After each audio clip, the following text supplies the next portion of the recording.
Hi friends, আমাদের এটা আজকে তরকা ডাল তৈরি হয়ে গেছে।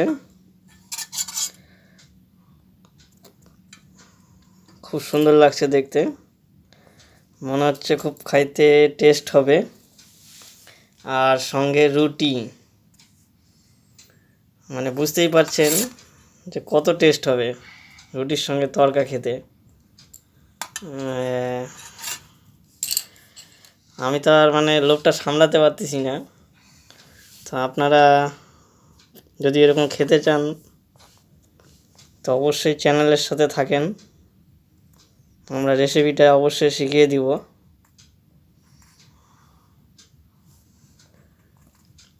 তো এই রাত্রে আজকে আমাদের তরকা রুটি খেয়ে নিই, তারপরে আগামী দিন আবার দেখি। আমার তো এবার জিভে জল চলে আসছে, তো এইবার আমি খাওয়া স্টার্ট করব। ফ্রেন্ডস, তোমরা তাহলে সাথে থেকো। Good night.